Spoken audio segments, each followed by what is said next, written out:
안녕하세요. 책벗 인생입니다. 남의 집 품팔이로 겨우 생계를 유지하며 홀로 된 노모를 모시고 있는 가난한 청년이 하루아침에 외동딸을 둔 지체 높은 부자 양반 댁의 사위가 되었다고 합니다. 과연 어떤 사연이 숨어 있는지 함께 이야기 속으로 들어가 보시겠습니다.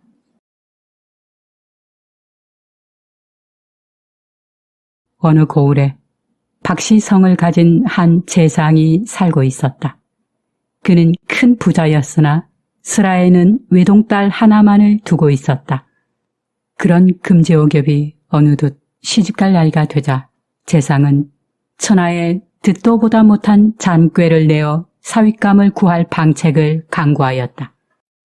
재상은 평소 거짓말청에 듣는 것을 무척 즐겼는데 심지어 동네 사람을 데려다가 술과 음식을 대접하면서 다른 얘기는 다 제쳐놓고 거짓말만을 청해 들을 정도로 똑똑했다.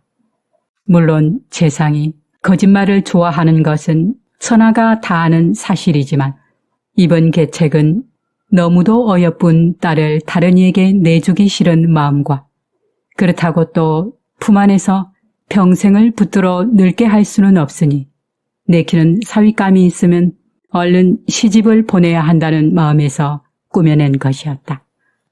그런 독특한 발상을 하는 재상이니만큼 사윗감을 고르는 기준도 남달랐다. 국리 끝에 재상은 대문에 큼지막한 방을 하나 내거는데 내용은 이러했다. 거짓말 3마디를 하는 자가 있으면 우리 집 사위로 삼겠소. 마침내 지나가는 사람들이 그 방을 보고 비웃기도 하였고 또 한편으로는 부잣집의 금지오겹에 대한 흑심을 뿌리칠 수도 없어 재상집 앞은 때 아닌 사람 홍수로 거짓말 깨나 한다는 사람들이 대문 앞에 하나둘 몰려와 차례를 기다렸다. 지원자 중에는 갓 10살 넘은 어린 소년부터 40을 넘긴 장년의 노총각까지 다양했다.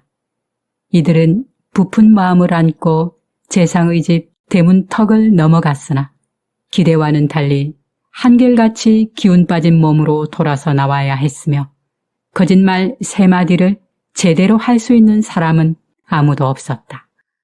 오죽하겠는가. 딸을 시집 보내기 싫은 아버지가 꾸며낸 일이니 어느 누가 거짓말을 한들 먹히지 않는 것이 당연한 것이었다.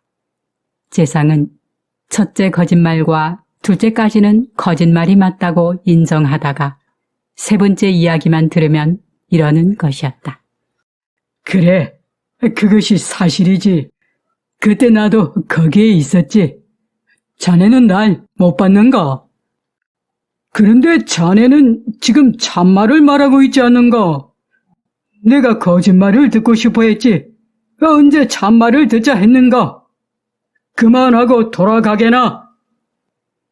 이처럼 사실로 인정해버리고 말문을 막아버리고는 자신이 좋아하는 거짓말만 실컷 듣고는 모두 퇴짜를 놓는 것이었다. 그렇게 모조리 불합격 처리로 돌려보내고 어느덧 몇 년이 흘러 외동딸은 방구들을 차고 앉아 한숨과 눈물로 흘러가는 세월을 아쉬워하며 19살을 맞게 되었다.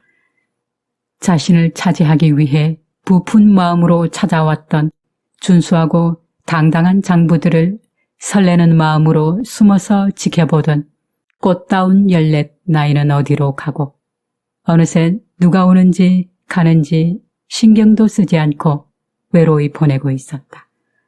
그나마 한 달에 한둘이 다녀가던 사윗감들마저도 발걸음이 뚝 끊기고 무려 반년이 지나도록 재상의 집 대문을 두드리는 자가 없었다. 그러던 어느 날 행색이 초라한 댕기머리 총각이 재상의 집 대문을 두드렸는데 어려서부터 남의 집 품팔이로 고생하며 지내는 한 도전이라는 예의 바른 청년이었다. 도전 청년을 본 재상과 이웃 사람들이 수군거렸다. 아이고 참 오랜만에도 사윗감이 찾아왔네. 그러나 저러나 세령 아가씨가 엄청 기뻐 두근두근 하시겠네. 아이, 왜 아니겠나? 지난번에 마지막으로 다녀간 건너마을 삼수도 있었지 않았는가? 그 청년은 인물도 훤칠하니 털털한 성격이라 아가씨가 마음에 쏙 들어했다지 않소.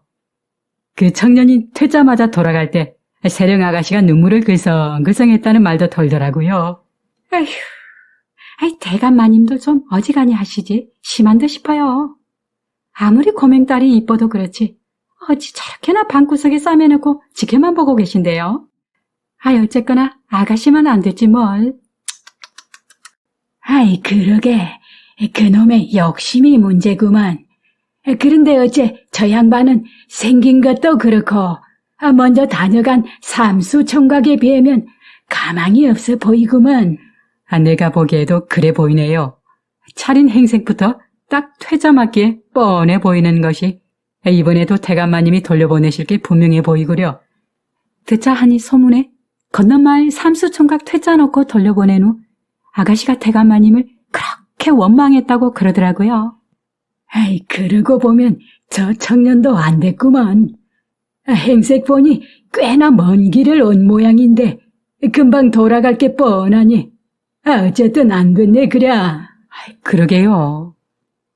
이렇게 박대감 댁의 유별난 사윗감 구하기 방책은 마을 사람들의 화제거리가 아닐 수 없었다. 한편 도전 청년은 태어나고 당당한 모습으로 재상의 집 대문을 힘차게 두드리며 말했다. 여보시오! 여기 아무도 없습니까? 재상과 아랫사람들이 달려나가 보니 삐그덕거리는 문 사이로 한 청년이 빼꼼히 고개를 내밀고 물었다. 위신지요? 이 댁에서 거짓말 3마디를 하면 사위로 삼는다 하기에 대감마님을 좀 뵈러 왔소. 그래요? 일단 들어오시지요. 남루한 차림의 청년을 본 청지기가 속으로 생각했다. 사윗감은 무슨 보아하니 금세 쫓겨날 것 같이 뻔해 보이는데. 청지기는 비웃음이 역력한 얼굴빛으로 총각을 대감의 거처로 안내하였다.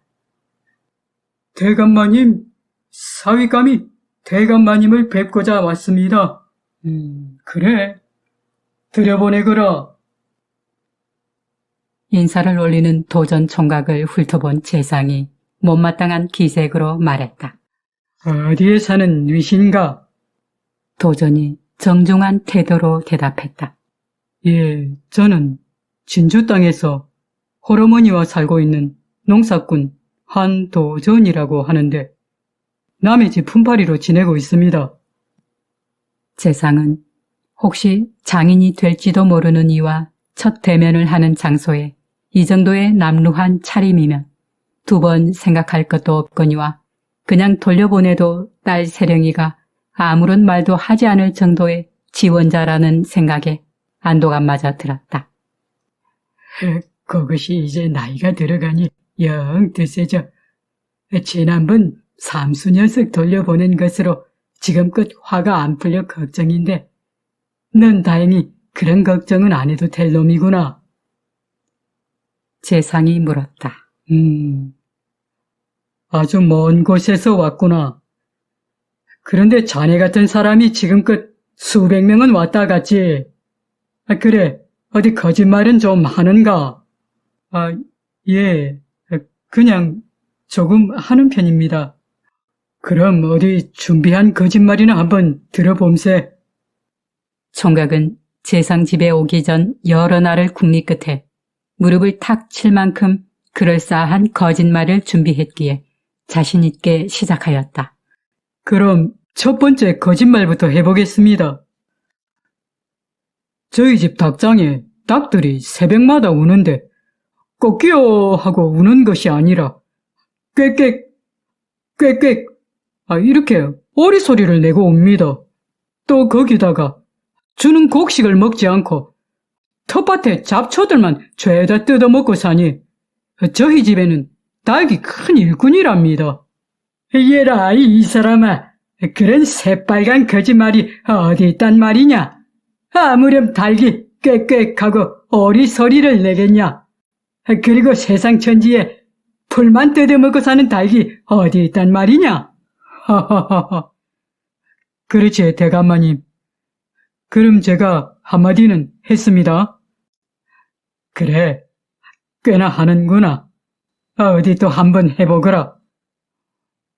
제가 나머지 품팔이라면 먼 곳도 마다하지 않고 가는데 몇 년 전에 남원으로 일을 갔다가 마치고 돌아오는 길에 어디서 좀 쉬어갈까 하고 산기슭 나무 그늘 아래 좀 쉬고 있었습니다. 그런데 바닥에 빨갛게 익은 사과들이 굴러다니지 않겠습니까?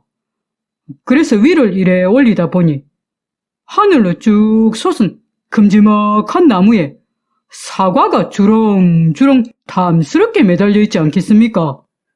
마침 허기져 배도 채울 겸 어머님도 맛보여 드릴까 해서 따보려 했는데 너무 높아 딸 재주가 없더라고요. 그래서 주위에 막대기를 주어 긴 장대를 이어 만들어 따보려 시도했는데 도무지 이게 닿지를 않는 겁니다. 도전 청년의 이야기를 한참 재미있게 듣던 재상이 말했다. 아이고, 나무가 꽤나 높았군 그래. 예. 그래서 어쩌나 하고 궁리를 하고 있는데 바로 그때 제 옆에 서 있던 장승이 그 큰 입으로 말을 하는 것이 아니겠습니까? 재상이 맞장구를 쳤다. 그래, 뭐라더냐? 예. 뭐라냐면 예. 효성이 지극하고 착한 도전 청년이로구나. 내가 사과 따는 방법을 하나 알려주지. 그 장대로 나의 콧구멍을 시원하게 쑤셔보게나. 그럼 사과를 먹을 수 있을 게야. 이러지 않겠습니까?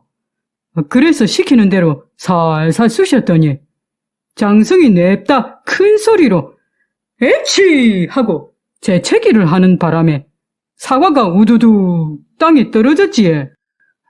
그래서 그 자리에서 맛있게 몇 개 주워 먹고 또 하나는 가져와 어머님도 드렸습니다.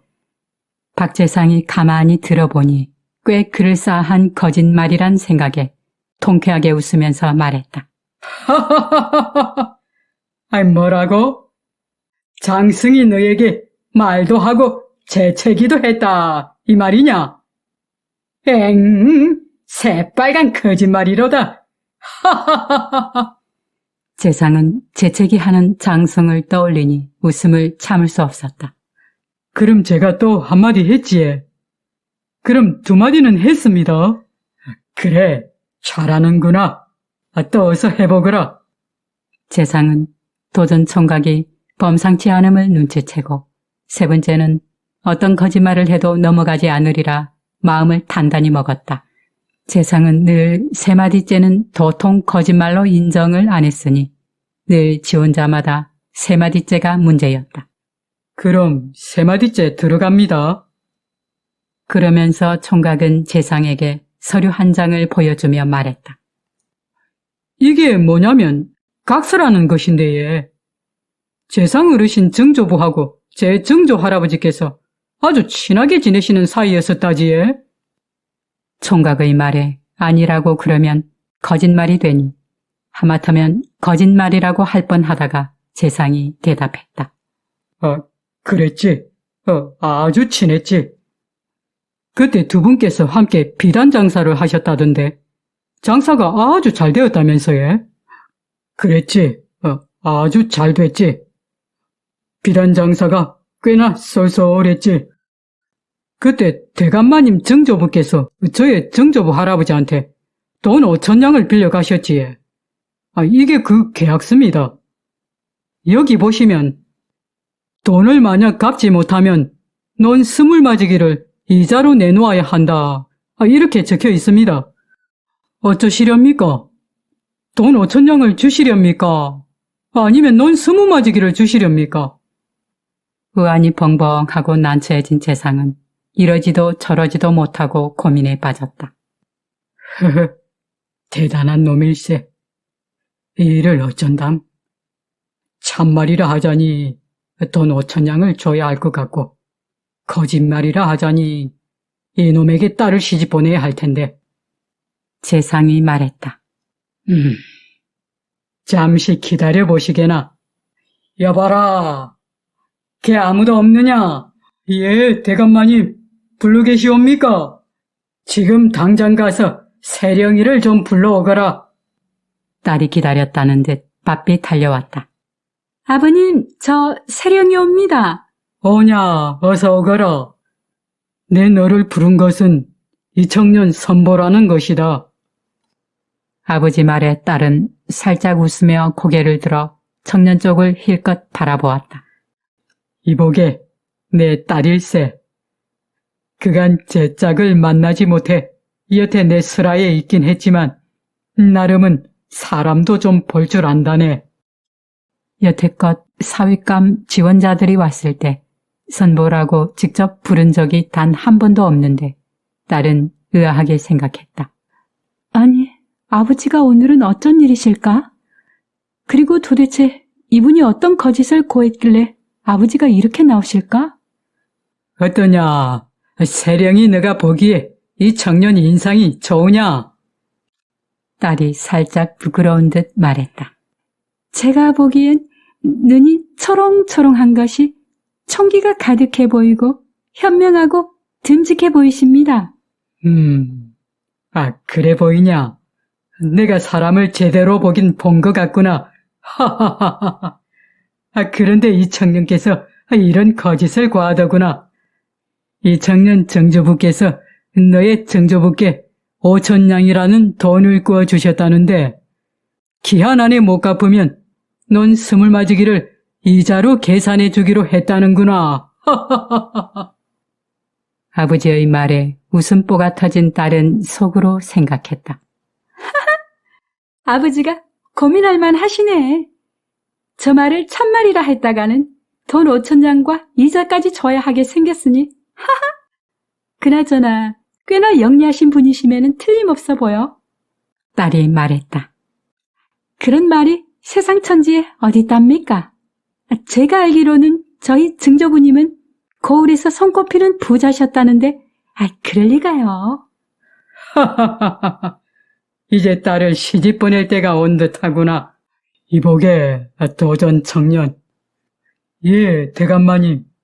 자네 말을 참말이라고 하면 내가 돈과 이자까지 해서 내줘야 하니 차마 참말이라고는 내 못하겠네. 거짓말일세. 하하하하. 자네 말은 거짓말이라네. 어쨌든 내 거짓 세 마디를 아주 제대로 들었으니 내 사회로 드리려고 하네. 자네 내 말을 따라주겠는가? 그런 영광을 제게 주신다면 어찌 마다하겠습니까? 장인어른 고맙습니다. 앞으로 열심히 살겠습니다. 이리하여 재상의 예쁜 딸은 지혜로운 남편을 얻게 되었고 똑똑한 사위를 얻게 된 재상은 흐뭇한 마음으로 아들같이 여기며 잘 대해주었고 사위는 가끔 거짓말로 가족들을 즐겁게 해주어 이들은 오래도록 행복을 누렸다고 전해져 온다.